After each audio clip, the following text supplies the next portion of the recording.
أعوذ بالله من الشيطان الرجيم بسم الله الرحمن الرحيم الحمد لله رب العالمين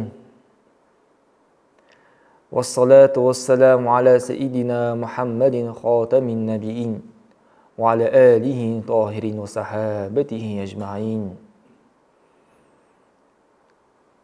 رب اشرح لي صدري ويسر لي أمري واحلل عقدة من لساني يفقهوا قولي Ассаламу алейкум рахматуллахи ва баракатух. Құрметті бауырлар. Бүгінгі тақырыптың бас қаһарманы Зейдул Хайр.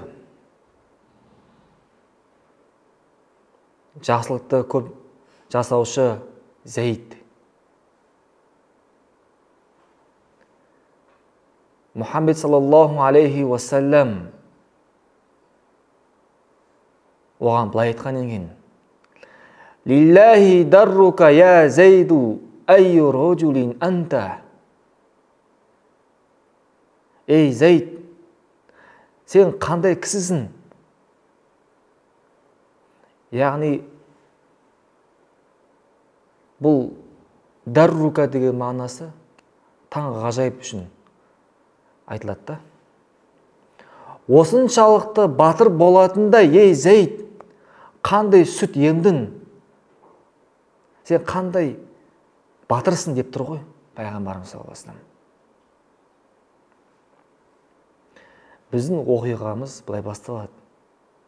Адамдар байлық қазба секілді дейді. Жахили дәуірінде, исламнан бұрын, жахили дәуірінде ең жақсылары дейді.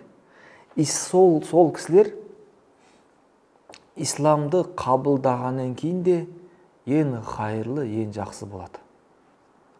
Мәселен, жахили дәуірінде батыр болатын болса, батыр мінезді болатын болса, ислам дінін қабылдағаннан кейін де олар сол батыр мінезінде болып қалғанда. Жахили дәуірінде әділ болатын болса, ислам дінін қабылдағанда одан да әділ, одан да сенімді адам болғанда. Кітапта айтады, саған дейді, бұл ұлы сахабаның екі түрлі көрінісін айтам дейді. Бірінші, жахили дәуіріндегі өмір сүрген көрінісі, ал екіншісі ислам дінін қабылдағаннан кейін өміріндегі көрінісі. Бұл ұлы сахаби жахили дәуірінде Зайдул Хайр деп атаған, яғни жылқының иесі Зайд деп атаған да. Ал ислам дінін қабылдағаннан кейін пайғамбарымыз саллаллаху алейхи уассалам оны Зейдул Хайрге есімін ауыстырғанда, яғни жақсылық жасаушы, жақсылықтың иесі Зайд деген секілді. Ал жахили дәуіріндегі өмірін әдеби кітаптарда айтылады дейді. Осы жахили дәуіріндегі өміріндегі көрінісін Ай-Шайбани ғалым Бәни Амир тайпасының бір шейхынан баяндайды. Және былай айтады: бізге қатты қуаншылық жыл болды дейді. Қуаншылық жыл болды. Жаңбыр жаумады. Егіндер хәлак болды. Егіндер құрғап кетті. Сүт тартылды дейді хайуандардан. Сөйтіп, бізден болған кісі, біздің руынан болған кісі, өзінің отбасымен Хира жеріне кетті дейді. Қоныс аударды. Сол Хира жерінде отбасын қалдырды. Және оларға айтты: мені күтіңдер, мен сендерге қайтып келгенше. Және ант етті. Мен өзіме мал дүние алып келемін, немесе өлем дейді ғой. Мені күтіңдер дейді. Сөйтіп, аз ғана азық түлік алып, сапарға шықты. Бір күн бойы жүрді. Тіпті түн болды. Түн болған уақытта бір нен көрді. Палатка дейді ғой бізде. Бір палатка қой. Соның қасында байлаулы құлынды көрді. Сөйтіп айтты өзінің ішінен де, бұл мені алғашқы олжам дейді.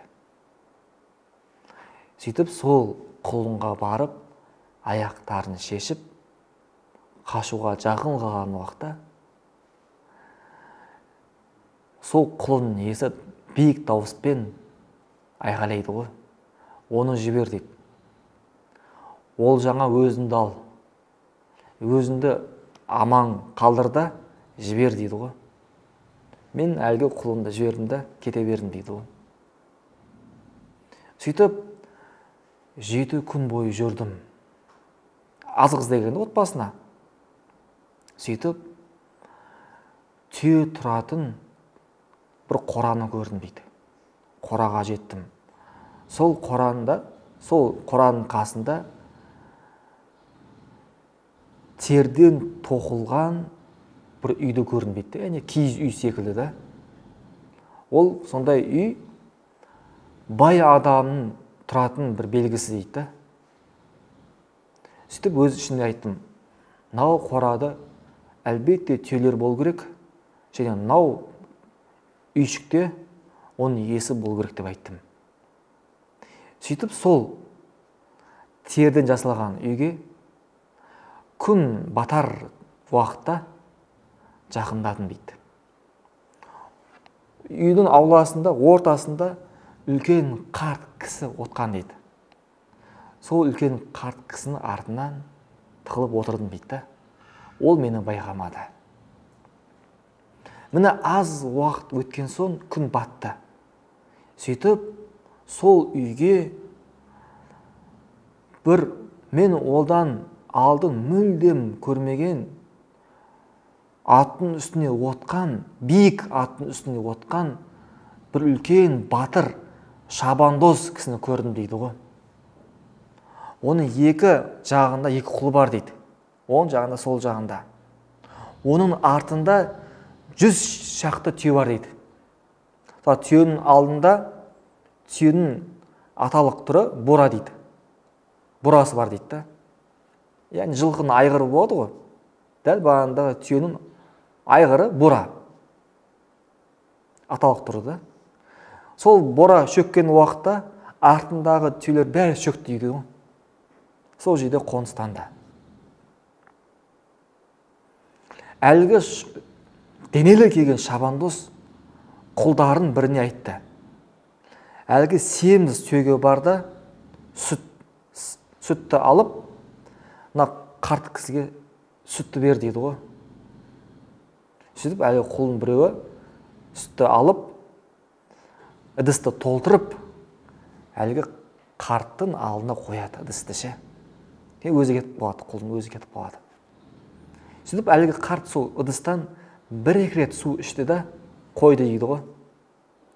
Мен артында тұрмын дейді ғой енді. Сөйтіп оның жасырын барып, әлгі ыдысты алып түгелдей ішіп қойды дейді ғой ішіндегі. Сүтті да. Кейін сол құл қайтадан қайтып ыдысты алып айтты: "Ей, мырзам, әлгі қарт кісі сүттің бәрін ішіп қойыпты" дейді ғой. Сол уақытта шабандоз қуанып айтты: "Тағы да сауып бер" дейді ғой сүтті ше. Тағы да сауып береді. Сөйтіп қояды ыдысты қарттың алдына. Сөйтіп қарт дәл бір-екі рет сүтті ішіп орнына қояды ғой. Мен сол ыдысты алдым да енді жартысын іштім дейді, түгел емес жартысын ішіп қойып дейді. Өйткені әлгі шабандоздың жүрегінде күмән келтірмеу үшін жартысын ішіп қойдым дейді ғой. Кейін әлгі шабандоз екінші қолына бұйырады ғой, барды қой сой дейді. Қой сояды. Сөйтіп әлгі шабандоз қойды алып отқа пісіреді ғой. Отқа шаурма қылып пісіреді да. Сөйтіп сол қарт кісіге өзінің қолымен тамақтандырады ғой. Барлығы тояды. Әлі екі қолда ет жеп тояды.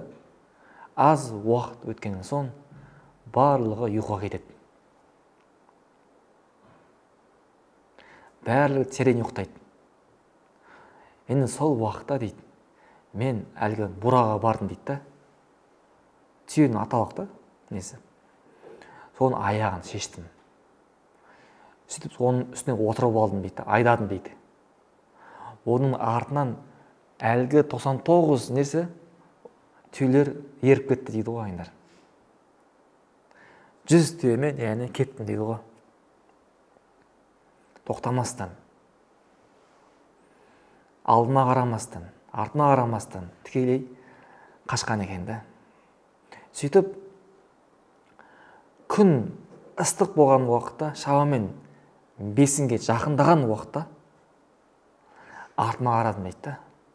Артыма қарасам бір алыстан бір құс сияқты бір нәрсені көрдім дейді да. Бір күт па құс секілді. Сөйтіп маған жақындай берді. Мен оны бір аттың үстінде отқан кісіні байқадым. Аттың үстінде отқан кісіні екенін көрдім дейді, сездім дейді. Сөйтіп ол маған жақындай берді. Мен оны таныдым дейді. Әлгі түйенің иесі екенін танып қойдым дейді. Сондай уақытта мен әлгі борғаны байладым да, садақты алып оқтап тұрдым дейді ғой айтқанда. Ана күтіп алу үшін да. Ал түйе мен артында болды дейді. Әлгі шабандоз алыстан оған айқайлайды ғой. Алыс жақтан да. Түйені шеш дейді. Түйені босат. Мен түйелерім ойында. Түйе менікі, түйелерді босат дейді барлығын. Мен айттым, жоқ дедім.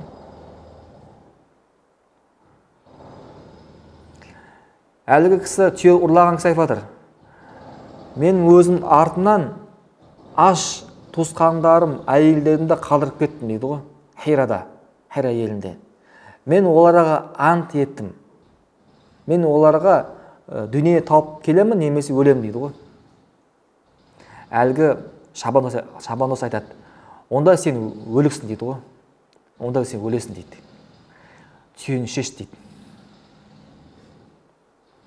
Құрт кеткір түйені шеш дейді. Енді әңгіме болып отыр ғой. Мен айтам дейді, мүлдем шешпеймін. Шешпеймін дейді. Әлгі шабандоз айтады, құрт кеткір дейді. Сен алданған адам екенсің дейді да. Өзінің күш қуатына сеніп, алданып қалған адам екенсің дейді.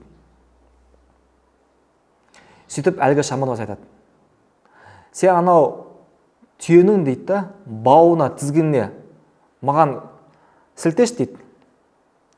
Соғытта 3 түйін бар екен да, түйенінші 3 түйіні бар. Сөйтіп айтты. Сөйтіп менен сұра дейді да, сол қай түйінге мен садақпен атып тигізейін дейді ғой. Сөйтіп мен ортаңғы түйінге тигіз дедім, айттым дейді. Сөйтіп ана садақпен атқан уақытта, субханалла, соншалықты мерген екен да. Әлгі түйінге бар ғой, садақты қолымен кіргізгендей дәл тигізеді ғой. Сөйтіп екіншіде, үшіншіде түйінге тигізеді. 3 оқпен атқан уақытта да. Ойлай берді, қандай мерген болғанда алыстан тигізген да. Сондай уақытта мен садағамды орнына қойдым да, оған берілдім дейді ғой. Соншалықты батыр кісі да, оңай емес қой. Сөйтіп ол кісі маған жақындады, мені артыма жүр дейді, мені артыман жүр дейді. Сөйтіп оны артына міндім дейді. Әлгі шабандоз кісі айтты, сен қалай ойлайсың дейді, мен саған не істеймін дейді енді. Әлгі кісі айтады, түйені ұрлаған кісі, ең жаман нәрсені істейді деп ойлаймын дейді. Сөйтіп әлгі шабандоз айтады, не үшін дейді, неге дейді.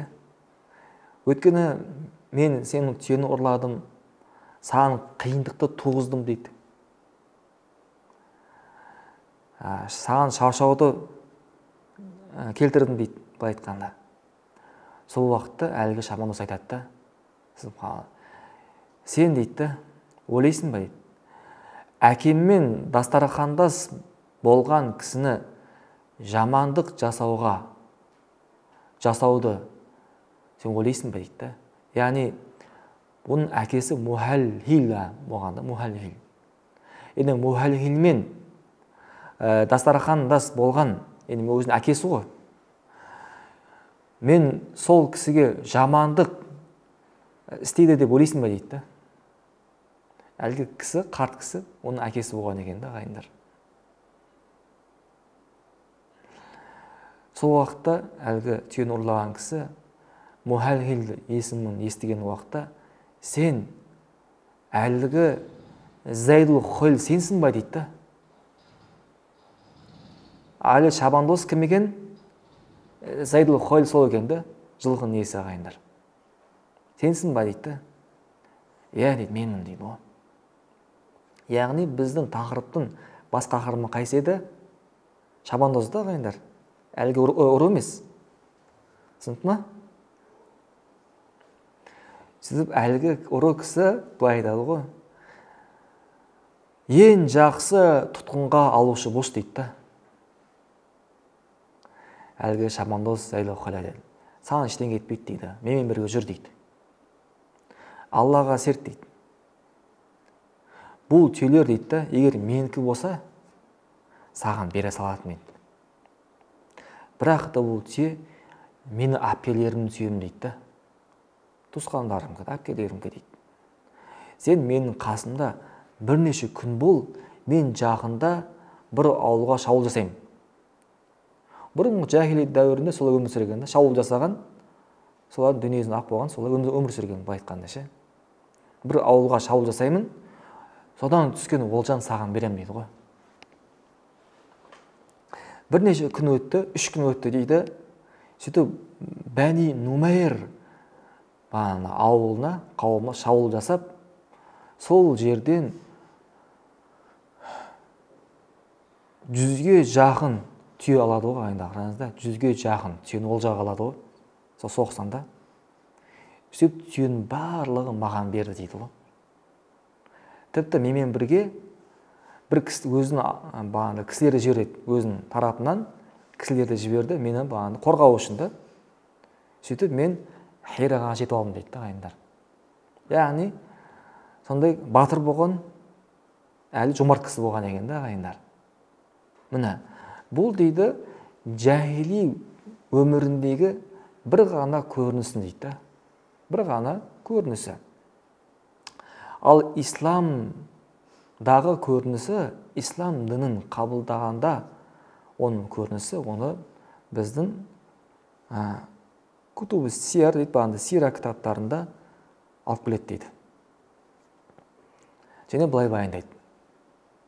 Пайғамбардың ақиқатқа шағып жатқан, Аллаға, дінге шақырып жатқан хабарларын Зайд естиді ғой. Зайд Хойл естиді. Сөйтіп, пайғамбарымыз саллаллаху алейхи ва саллям бір уағыздарын естіп қалады.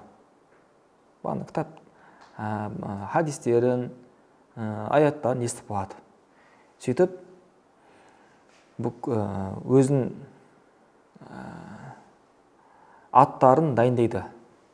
Және үлкен, өзінің руындағы үлкен басшылармен бірге пайғамбарымызды зиярат ету үшін, қонаққа бару үшін дайындалады ғой. Сөйтіп олар пайғамбарымызды көру үшін Ясриб қаласына барады. Ясриб бұрынғы атауы Мәдинаның бұрынғы атауы. Сөйтіп пайғамбарымыз саллаллаху алейхи вассаламға бірнеше кісі болып барады. Оның ішіндегі той руынан үлкен кісілер болады. Оның ішіндегі Зур ибн Садус деген кісі болады. Оның ішінде Мәлик ибн Жубайр болады. Оның ішінде Амир ибн Жуайн болады. Және тағы да басқалар. Міне олар Мәдина қаласына жеткен уақытта пайғамбарымыз саллаллаху алейхи уассалам мешітіне барады. Сол мешіттің қасына аттарын, түйелерін сол жерде байлайды. Сөйтіп мешіттегі көріністі көреді ғой ағайындар. Пайғамбарымыз саллаллаху алейхи вассалам ол уақытта минбардың үстінде уағыз айтып жатқан еді. Уағызы пайғамбарымыздың өте әсерлі болды дейді. Пайғамбармен әлгі сахабалар пайғамбарымыздың уағызын тыңдаған уақытта өте үнсіз тыңдайтын еді. Пайғамбардың сөзінен өте бір әсерленген жүздер түрлерінен көрініп тұрған еді дейді сахабаларында. Міне сол құтпаның ішінде пайғамбарымыз былай айтқан еді: мен сендерге Ұзза деген пұттан қайырлымын, бүкіл құлшылық қылған нәрселерден де қайырлымын дейді. Мен сендер үшін Алладан басқа құлшылық қылатын қара түйеден де абзалдырақпын дейді. Яғни бұрынғы уақытта ислам ең қабылдаған сахабалар болған ағайындар, сол пұтқа табынған ғой кезінде. Кейін исламды қабылдағанда. Міне осындай уағыздарды естіген уақытта Зайдул Хайлдың жүрегіне пайғамбарымыздың сөзі қатты әсерін тигізді. Алланың қалауымен де. Қасында кісілер, Зайдул Хайлдың қасында кісілер екі топқа бөлінді сол уақытта. Бір тобы ақиқатқа жауап берді, ақиқатты қабылдады, ал бір тобы тәкаппарланып ақиқатты мойындамады дейді. Бір келген қасында кісілермен де бір тобы жәннатта болды, бір тобы жаһаннамда болды дейді.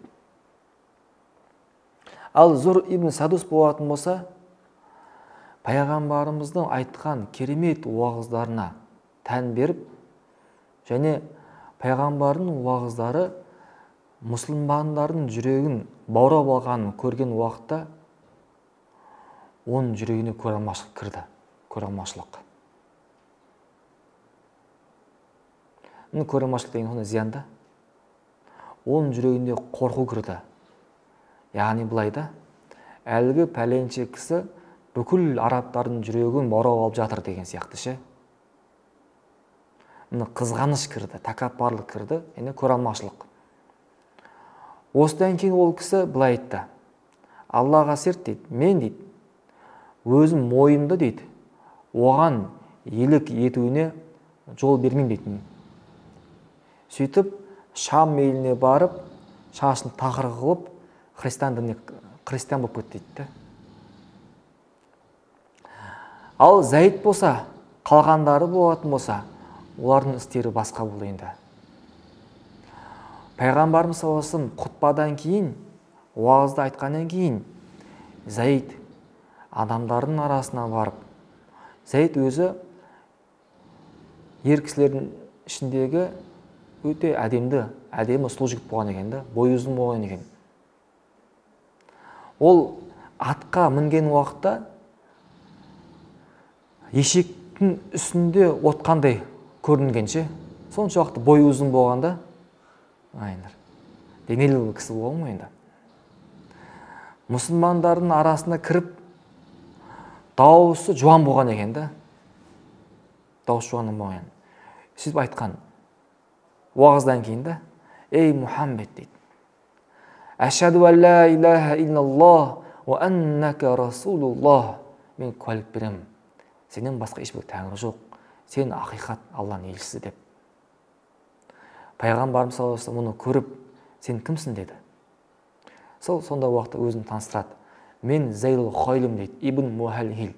Мухалхилдің ұлы Зайдул Хойл дейді. Сонда пайғамбарымыз саллаллаху алейхи вассалам, жоқ, сен Зайдул Хойл емессің, сен енді бүгіннен бастап Зайдул Хойр боласың дейді. Жақсылықты істейтін Зайд. Пайғамбарымыз саллаллаху алейхи вассалам атын одан да жақсы есімге ауыстырғанда, сол уақытта пайғамбарымыз саллаллаху алейхи уассалам ағайындар Аллаға мадақ айтады. Сол алыс жерден, таулы жерден бар ғой, сені ақпеген, сенің жүрегін исламға бұрған Аллаға мақтау болсын деген. Міне осы күннен бастап Зайдул Хойлды Зайдул Хойр деп атағанда, жақсылық жасаушы Зайд деп. Міне пайғамбарымыз саллаллаху алейхи вассалам осыдан кейін үйіне қайтады, онымен бірге Омар ибн Хаттаб радиаллаху анху, және бірнеше сахабалар болады. Және онымен бірге де кім? Зайдул Хойр болады. Үйіне кірген уақытта Зайдул Хойр пайғамбарымыз саллаллаху алейхи вассалам оған жасықты ұсынған. Әлгі Зайдул Хойр әдеп сақтап, жасықты пайғамбарымызға ұсынған қайтадан де, Алланың елшісі, өзіңіз отырыңыз деп сол жасықтың үстіне. Қайта-қайта пайғамбарымыз ұсынып, қайта-қайта Зайдул Хойр пайғамбарымыз қайтарып берген екен да. Міне сол пайғамбарымыз саллаллаху алейхи вассалам үйіне отқан уақытта пайғамбарымыз саллаллаху алейхи вассалам Зайдке айтқан екен да. Ей Зайд дейді да, сен білесің бе дейді, қандай бір кісі маған бір кісінің сипаттаса дейді да, кейін сол кісіні мен көретін болсам, ол сипаттағынан басқа болады дейді да. Түсінді ма? Енді бұрын бір кісілер маған сипаттайтын деймін, бір кісіні ше, мынау кісі батыр, мынау кісі осындай деп ше. Кейін мен оны өз көзімен көргенде олай болмай шығады дейді да. Бірақ сен бөлексің дейді да. Сен рас, сен сипаттаған деп болып шықтың дейді ғой. Зайд дейді. Сөйтіп пайғамбарымыз айтады. Зайд дейді, енді қазір исламдың қабылатын хәлің қалай дейді.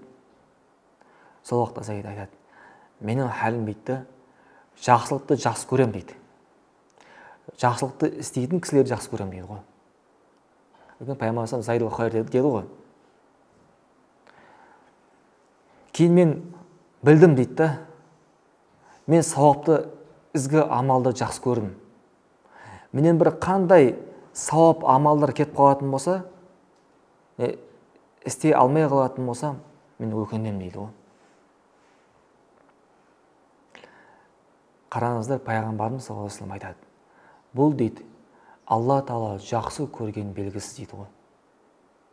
Алла Тағала кімді жақсы көрсе, ағайындар, әрбір сауап амалды істей алмай қойса, немесе көп істейтін болса, Алла Тағала оған жақсыды қалағаны.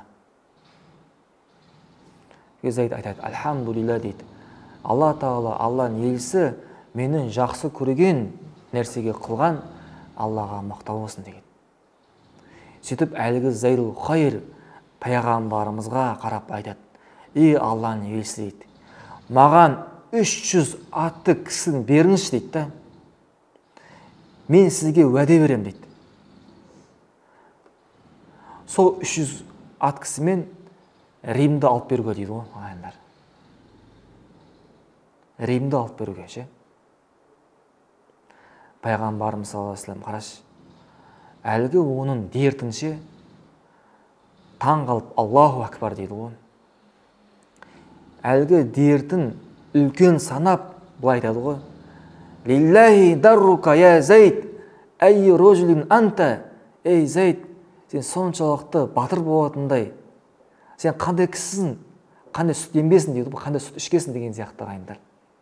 Пайғамбарымыз саллаллаху алейхи вассалам таң қалған. Өлесі Рим империя үлкен да ағайындар. Маған 300 әскер 5 атты басты әскерлер. Мен уәде берем дейді, алып берем дейді ғой Римді. Олар жай айтпайды да ағайындар. Біз ғой былай жай айта саламыз дейсіз ба?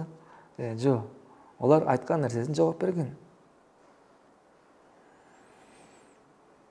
Кейіннен Зейдпен келген кісілердің барлығы исламды қабылдайды ғой. Сөйтіп Зейд өзінің еліне қайтуға жақын қалған кезде пайғамбармен қоштасты. Сөйтіп пайғамбарымыз саллаллаху алейхи былай айтқан екен да ол кісіге ше. Бұл қандай кісі дейді. Егер де бұл кісі Мәдина қаласының оба ауруынан да, чумада енді, сау қалғанда еді, бұл кісі түрлі еңбектер істейтін еді деп ше. Пайғамбарымыз саллаллаху алейхи айтқан екен да. Түрлі нәрсе, яғни көптеген нәрсе исламға пайда берер еді деп айтқан. Бұл не? Ағайындар, пайғамбарымыз саллаллаху алейхи вассалам мұғжизасы ғой. Арасында ағайындар, әлгі Зайдул Хайр Мәдинадан шығып баратқан уақытта қызба аурумен ауырады ғой. Қатты ше. Сөйтіп қасындағы кісілерге барады, айтады да, мен анау Қайыс деген қаладан бар ғой, сәл алыс жүрек деген ғой. Өйткені бұрынғы уақытта Қайыс деген бағана елмен арада соғыс болғанда, мен Аллаға серт, бүгінен бастап ешбір адамды өлтірмеймін деген ғой. Енді мұсылман кісіні өлтірмеймін деген да. Тіпті Алламен жолыққанша деген ғой. Міне сөйтіп Зейд өзінің еліне, Нәжд деген еліне жақын қалған уақытта қатты қызбамен ауырып, жолда жан тапсырады ағайындар, қайтыс болады. Алла субхану ва тағала ағайында қараңыздар, оның қолында ислам дінін қабылдап қайтыс болған екен да. Яғни исламның қабылдағаннан кейін, одан кейін ауырып қайтыс болды ғой. Екі арада мүлдем күнә жасамағанда дейді сахаба. Алла субхану ва тағала қайтады ағайында. Сол уақытта Субханакаллахумма бихамдика ашһаду ан ла илаха илlalloh настағфирука ва атубу илейк. Алла разы болсын.